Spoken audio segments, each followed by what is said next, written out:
Hey everyone, this is James from TB bringing another Inbetweenisode. So today I am going to be talking about Munghai Tea Factory and giving kind of a roadmap and a syllabus. So kind of inherently a little bit more of a beginner-oriented episode. We're really going to be talking about kind of Dayi and how to kind of imagine it as far as like trying this specific tea, and where to place them. Because Dayi has changed a lot throughout the years, as has the pu'erh industry in general. And so trying to place what like a 1996 Dayi is very different than placing something like a 2006 Munghai Tea Factory production versus a 2016, even though maybe on the surface they all have the same label, 7542 or whatever.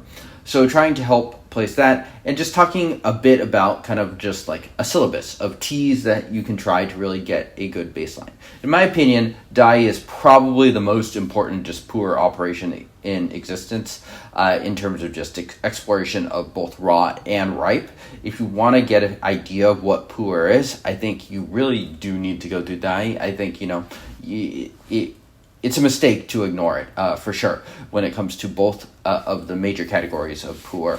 In terms of ripe, it's kind of a no-brainer, just because they are one of the companies that did invent ripe, and they've produced ripe consistently since the 1970s, mostly from their plantations. So they have a ton of different ripe productions. I'll talk a little bit later about what ones try. They produce ripe regularly. For the most part, ripe is intended to be kind of a more regular, everyday brew, but they also have kind of more high-end ripes and whatnot, as well as the more numbered recipes that are more intended for just kind of a regular daily consumption.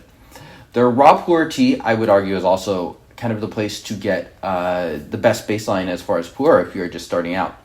I think if you start with boutique, and boutique is such a diverse category that you can really get a bit of a distorted view of what pu'erh is, especially if you read just something like Reddit or something, and people are all drinking kind of these young Western boutiques. That's a specific type of pu'erh, no doubt about that. I don't dispute that, but it is it's not like if you went to Taiwan or something, they would look at you very confused because in a lot of people's view, pu'erh is kind of intended to be aged in many ways. And when we talk about like the ones that you're going to see the most often when you go into like some tea store in various parts of Asia, it's definitely Dayi or some sort of factory pu'erh. So I think you can get a really distorted point of view of how big or how prominent boutique is. It's definitely a thing, but it's not. I think if you had Dayi, everyone would know what that is. So Dayi has changed a lot throughout the years. So we're gonna just briefly run through it in general. And so like in the 80s and the 90s, a lot of the tea that they produced was produced under kind of these labeled teas at 7542, 8582, labels that continue to exist today. They did a whole lot of productions. They especially in the late 90s and the early 2000s, things to get more confusing. 2004 is generally considered a landmark year for Dayi because this is when it privatized. This is also when it became, I think they trademarked it, and it became actually Dayi as opposed to Munghai Tea Factory. And so before then, if you saw the 7542 moniker, it could be kind of an unofficial production put on by some other factory, and it's their sort of take on 7542, or it could be another tea company just taking advantage of the marketing of a term like that and just sticking it on as a way to simply sell the tea.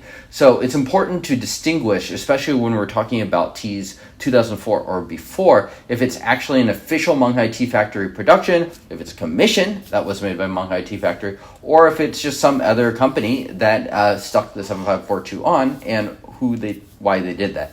So that will really determine if it is kind of a Dayi. In general, these years are going to be pretty expensive per cake. The earlier you go, certainly the more expensive. And 2005 is sort of an interesting year because it's a very transitory year. It's the first year that they really were kind of on their own as privatized. And it's generally seen as a pretty good year compared to the years that would follow, but maybe not quite as sought after as like the early 2000s or the late 90s.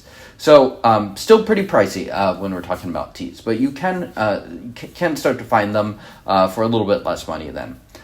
In general, Dayi tea is going to be coming from Munghai County, which is on the western side of Xishuangbanna. A little bit more of a straightforward taste, a little bit different than Iwu, which has always had a good, well, not always had, but in the last 20 years at least, it's become very, very boutique focused. And yeah, but throughout the years, you can find a lot of chatter about whether Dayi has changed.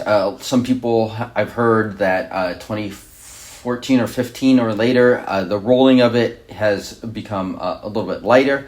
And so you can basically kind of tell that if you like look at the wet leaf, basically how kind of rolled up it is. So pretty straightforward to tell, but something that does tend to get underrated because it is important to have a decent amount of rolling for the teas to age. So Dayi tea really has been historically at least intended to age. All right, so let's talk a little bit about kind of the tiers to these and where to kind of fit all the different productions, because Dayi is making a whole lot of tea per year. So trying to sort through that. In fact, I don't know all the productions, but I try to do my best to kind of map them and try to figure out what's supposed to be fancy, what's not.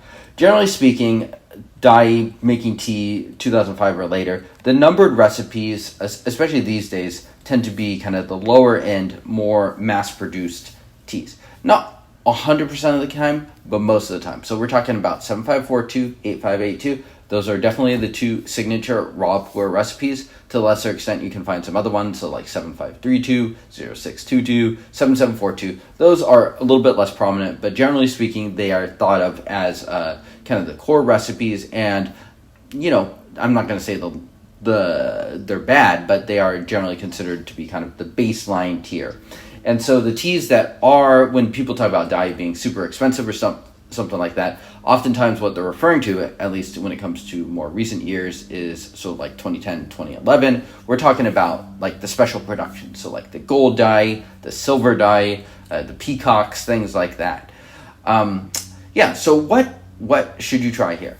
Well, in my opinion, it's usually better to sample. But when it comes to these core recipes, I think if you are buying them from a reliable source, so a place like Teas We Like or Quiche, I think they're actually a good space to buy a full cake.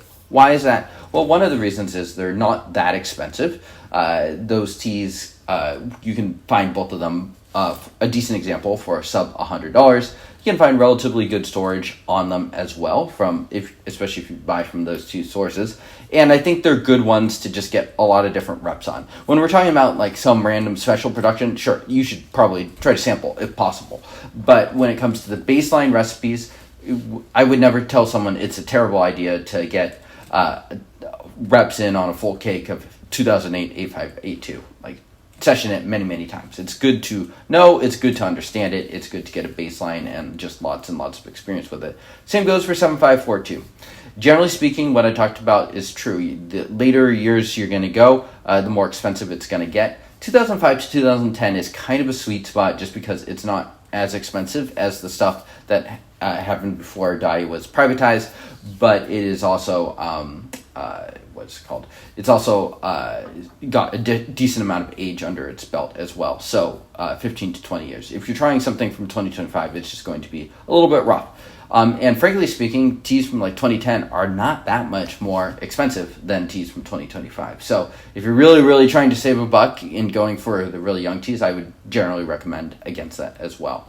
So, and I think you don't need to pick a very specific one here. I think if you're new, it's good to try the 801, 8582, but I think if you ended up with the 2007 or the 2009 8582 second, third batch, I think that would be more or less totally fine too.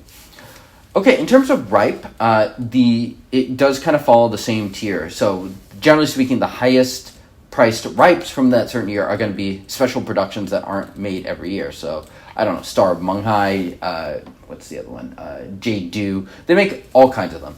Every year there's different ones. The zodiac signs, whatever. So the numbered recipes are kind of, again, they're core recipes and they're baseline products, and also great products to get your feet under you.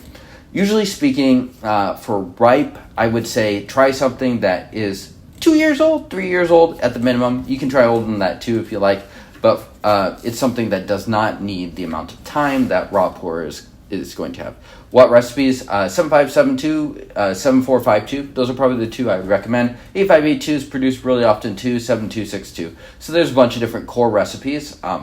For both the raws and the ripes, the third number in there, so 8592 for instance, the 9 in that case would be the grade of the tea, and by grade I mean size, so that would be a big broadleaf versus something like 0622, which is a raw recipe. The 06 is the year it was made. That first two is the leaf grade, so in this case they're relatively small because 0 to 9 again, and then 2 is the factory.